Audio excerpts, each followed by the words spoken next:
about is that we live in a radically different world today. And with any evolutionary strategy, the environment makes a big difference. So if you're a moth and you're white, that's wonderful to blend in with the clouds. But once the industry develops soot on everything, you are dead meat for the pigeons that want to eat you. And so in Jewish life as well, what was a survival adaptive strategy for one period of time might not be successful in other periods of time. We've never faced a world like we face today. I mean, it's always the case, right? What is today was not before. I remember seeing a Facebook image that was passed around that showed a cassette tape and a pencil. And it said, our children will have no idea what these two things have to do with each other.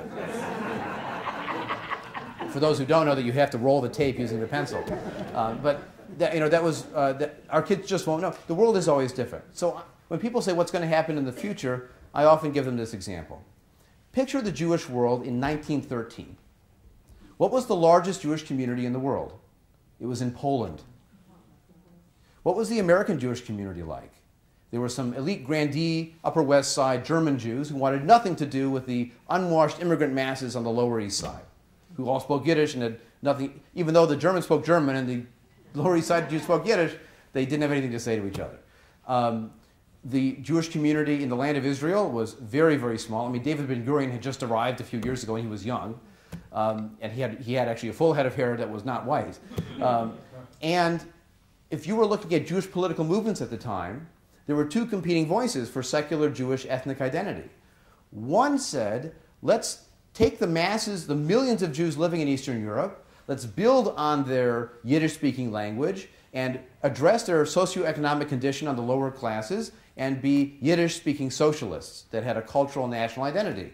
And we'll fight the Tsar. The Tsar is still in charge here. Then there was another movement that said, let's take all the Jews in the world and move them to a province of the Ottoman Empire. Remember, the Ottoman Empire is still around, and we'll somehow get permission to build a state that will be able to accommodate everybody. Now, which was the fantastic, ridiculous vision, and which was the practical one? Well, today we know the second became Zionism, became the State of Israel, and the first one, which seemed more practical in 1913, wound up being a failure for reasons, in most cases, beyond Jewish control. You can't blame the Yiddish socialists for Hitler. So, trying to predict the future is a fool's errand. I mean, even the rabbis would have said, prophecy ended with Malachi in 500 BCE. So, in other words, we in humanistic Judaism prefer to focus on the present, meeting the needs of our people, looking forward certainly, but also accepting that on some level we are a non-profit organization.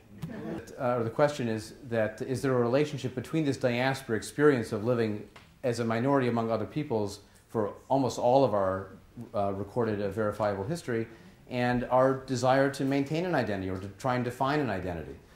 You see, it was very tricky what we did in that 5th century BCE when we lost but we stayed Jewish. We got exiled but we stayed Jewish. All too often in the ancient world, when your God fought their God, if their God won, your God was done. And the clever maneuver that the Zadokite priests did as they were compiling the Torah and putting it together was they said, actually, when we lost, it was a sign our God is more powerful because he made us lose. He wanted us to lose. He withdrew his protection. He brought the Assyrians to punish us for all the bad things we did against them. I mean, you could have read the opposite lesson. King Josiah cleaned out the temple in 620 or so BCE, and 40 years later, the kingdom is destroyed and the exile happens. You could have said he should never have gotten rid of Asherah and the goddesses because they got mad and they brought the Assyrians to punish them for only worshiping one God. You know, you could read history the opposite way, but this is described in the book of Jeremiah where he has a battle with the women of Jerusalem who say we should go back to worshiping the Queen of Heaven. But that question of how to stay Jewish when you leave, how to keep your God in charge even when he loses, that's been part of that grappling. And to have a national ethnic identity that was tied to religion and now is not necessarily tied to religion has also been a complicated process. You know, ever since the Enlightenment, we've had varieties of Jewish identity. We've had, I'm Jewish by religion. Germans of the Mosaic faith is one way the Reform movement early on described itself. The Reform movement would say, this in America is our Jerusalem. That's why, by the way, the Reform movement called them temples and not synagogues, because we don't need no Jerusalem temple. We have our temple right here in Cincinnati, in Albany, or wherever. But that was only one model. There was the Zionist model, which said we should be a Jewish people. It's kind of ethnic nationalism, but focused on our ancient language of Hebrew. There was a Yiddish nationalism that said we could be a people in kind of a dispersed cultural autonomy, but do it in Yiddish, which is the language that most Jews in that area spoke. There were all these varieties of identity and some mixing of the two. So you get religious nationalism, which is a kind of a conservative approach. You get the old-style religion-dominated nationalism, which is a more orthodox, modern Orthodox response. There's no one answer that solves the problem. But you see, this is the genius of the Jewish people and why it's adaptive for survival. I mentioned the example of the moth. If there's only one kind, it's not going to work. If there were only one kind of Judaism, it wouldn't work. Henry Ford, may his name be blotted out and all the terrible stuff. Henry Ford once said that you can have any color Model T you want as long as it's black. And occasionally from the Orthodox world, you hear you can have any kind of Judaism you want as long as it's black hat. Right? There's only one way to do it. But the truth is, in a consumer economy, in a world of freedom, the more options you have, the better. The more people will find a setting that's meaningful to them. And in the end, that's the lesson of the Jewish experience. It's not that one style is going to be the solution. For many different people, you need many different solutions. I sometimes describe Jewish identity today as being like bagels. When I was a kid, there were like 3 or 4 flavors of bagels, and that was it.